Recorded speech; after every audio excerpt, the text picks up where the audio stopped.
ធម៌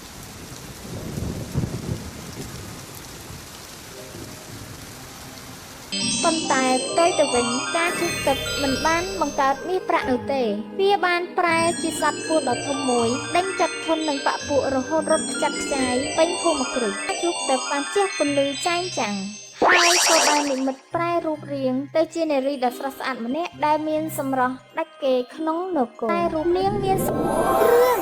បុរសកំសត់និងការជះទឹកកាលពីព្រេងនាយមានភូមិបុរាណមួយនៅក្បែរជើងភ្នំ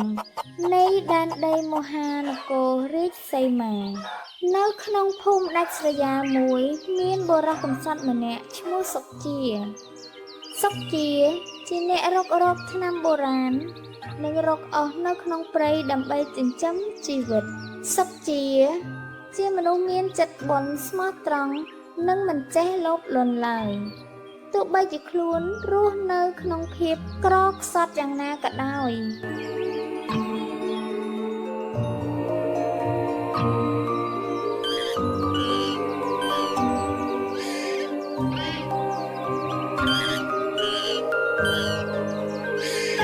ថ្ងៃមួយខណៈដែលសុកជាកំពុងដើររកកាប់អស់នៅក្នុងព្រៃជ្រៅមួយស្រាប់តែមេឃឡើងខ្មៅងងឹតភ្នែកបន្ទោលព្រិកពណ៌លាន់ក្រហមពាសពេញអាកាសានិងមានភ្លៀងធ្លាក់យ៉ាងខ្លាំង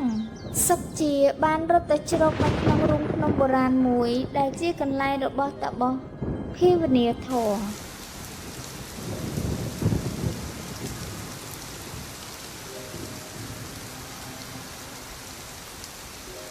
នៅក្នុងរូងភ្នំនោះជំនួសឲ្យភាពងងឹតសុកជាបែរជាឃើញពន្លឺភ្លឺជះចេញពីស្រះទឹកតូចមួយនៅក្នុងកណ្ដាលរូងភ្នំនៅលើផ្ទៃទឹកមានការឈូកមួយតងរំលេចពន្លឺរំពេចនោះមានតាបសគង់ថ្មិចនេត្រាភាវនាផុសចេញមកសុកជាឃើញបែបនេះក៏លុតជង្គង់សំពះដោយសេចក្តីគោរពចៅសូមថ្វាយបង្គំលោកតាបសបើកព្រះនេត្ររួចមានថេរដីកាសុកជាអើយព្រោះតែបុណ្យបារមីនិងចិត្តស្មោះត្រង់របស់ចៅបាននាំចៅមកដល់ទីនេះការឈប់ទឹកនេះជាចំណងដៃសម្រាប់មនុស្សល្អនិងសច្ចៈណាចៅតាបសក៏បានប្រគល់ផ្កាឈូកទឹកឲ្យទៅសុកជាប៉ុន្តែត្រូវចាំថាវានឹងផ្ដល់សេចក្តីសុខឲ្យតែមនុស្សដែលមានចិត្តស្មោះនិងមិនលោភលន់តែប៉ុណ្ណោះចូលចៅយកវាទៅចោលបន្ទាប់មកតាបសក៏រលាយបាត់ទៅបន្ទាប់ពីភ្លៀងរាំង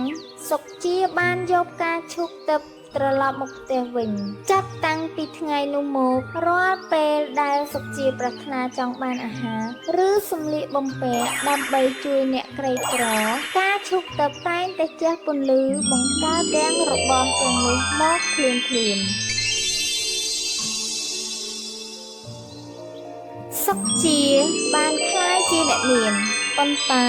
លោកនៅតែចែករំលែកនិងរស់នៅដោយសេចក្តីថ្លៃថ្នូរនិងមានសច្ចធម៌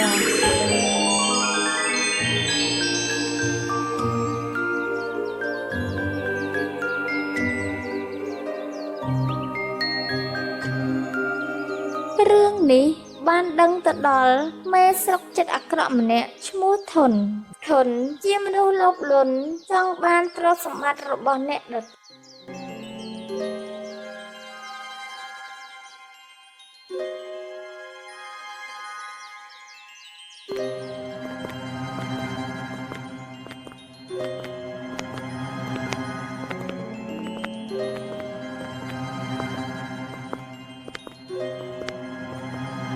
ទៃធុនបាននាំបពួកមកផ្ទះសុកជារួចបង្ខំដណ្ដើមយកផ្កាឈូកទឹកនោះមកធ្វើជាកម្មសិទ្ធិរបស់ខ្លួន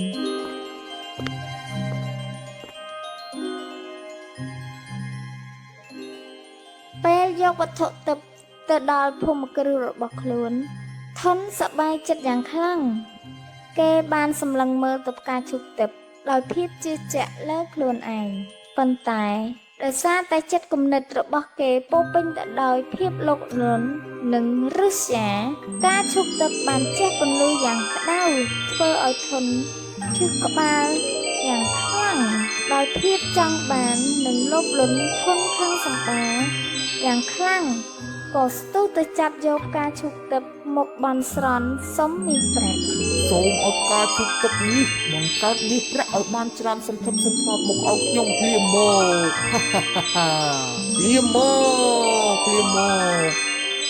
ប៉ុន្តែផ្ទុយទៅវិញការជុះទឹកមិនបានបង្កើតមាសប្រាក់នោះទេវាបានប្រែជាសត្វពស់ដ៏ធំមួយដេញចាត់ធន់នឹងបពពួករហូតរត់ខ្ចាត់ខ្ចាយពេញភូមិគ្រឹះក្រោយពីមនុស្សលោភលន់ត្រូវបានបរាជ័យនិងរត់ខ្ចាត់ខ្ចាយអស់ទៅការជុះទឹកបានហោះអណ្ដែតត្រឡប់មកដល់ផ្ទះរបស់សុជីវិញក្រោយពីមនុស្សលោភលន់ត្រូវបានបរាជ័យនិងរត់ខ្ចាត់ខ្ចាយអស់ទៅការឈប់ទឹកបានហោះអណ្ដែតត្រឡប់មកដល់ផ្ទះរបស់សុជីវិញការឈប់ទឹកបានហោះក្រឡឹងជុំវិញខ្លួនសុជីរួចក៏ធ្លាក់ចុះមកលើតុថ្នម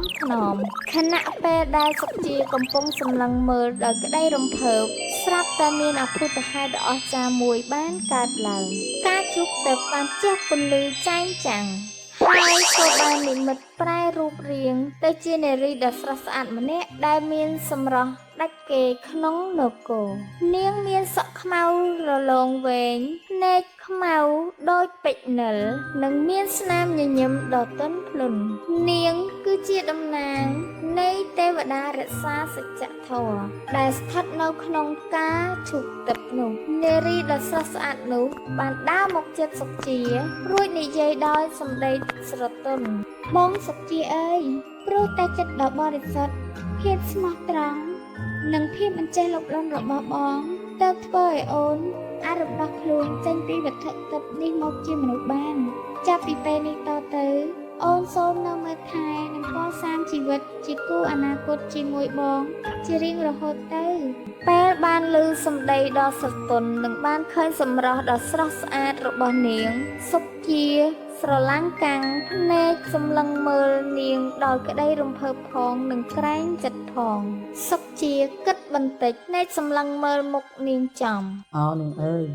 ខ្ញុំគ្រាន់តែជាមនុស្សធម្មតាម្នាក់ប៉ុណ្ណោះមិនដែលហ៊ានសម័យថាបានជួបទេពធីតាដ៏អស្ចារ្យឬបានក្បែរនារីដែលមានសម្រស់ល្អឯកដូចទេពធីតាឡើយអ្វីដែលខ្ញុំបានធ្វើគឺគ្រាន់តែធ្វើទៅតាមសច្ចធម៌និងចិត្តស្មោះត្រង់ដែលឪពុកម្ដាយបានប្រដៅមកប៉ុណ្ណោះតែបើនាងមិនប្រកាន់ខឹងហើយព្រមស្ម័គ្រចិត្តមករួមរស់បង្កើតគ្រួសារជាមួយខ្ញុំមែននោះខ្ញុំសូមសន្យានឹងការជិះទឹកនេះចាស់ថាខ្ញុំនឹងប្រើជីវិតមួយនេះដើម្បីមើលថែការពារនិងផ្ដល់ក្តីស្រឡាញ់ដល់នាងអស់ពីបេះដូងមិនឲ្យនាងខកចិត្តឡើយនៅពេលនោះនារីទឹកបានញញឹមយ៉ាងទន់ភ្លន់អ្នកទាំងពីរក៏បានចាប់ដៃគ្នាជាសញ្ញានៃការចាប់ផ្ដើមជីវិតគូដ៏មានសេចក្តីសុខបំផុតសុខជាពោពេញដោយក្តីរំភើបនិងរីករាយជាពន់ពេកអ្នកភូមិទាំងអស់ដែលបានដឹងរឿងនេះក៏បានមកជួយរៀបចំពិធីការប្តីប្រពន្ធឲ្យអ្នកទាំងពីរយ៉ាងកក្រឹកកក្រែងភ្នែករបស់ពួកគេសម្លឹងមើលគ្នាទៅវិញទៅមកដោយក្តីស្រឡាញ់យ៉ាងជ្រាលជ្រៅចាប់តាំងពីពេលនោះមកសុខជានិងភរិយាដ៏ស្រស់ស្អាតបានរស់នៅជាមួយគ្នាយ៉ាងមានសេចក្តីសុខសែនសាន្តសេចក្តីលោភលន់និងការចង់បានរបស់គេមិនត្រឹមត្រូវតែងនាំមកនូវសេចក្តីវិនាសចិត្តស្មោះត្រង់និងការចែករំលែកគឺជាទ្រព្យសម្បត្តិដ៏ពិតប្រាកដដែលនាំមកនូវសេចក្តីសុខយូរអង្វែង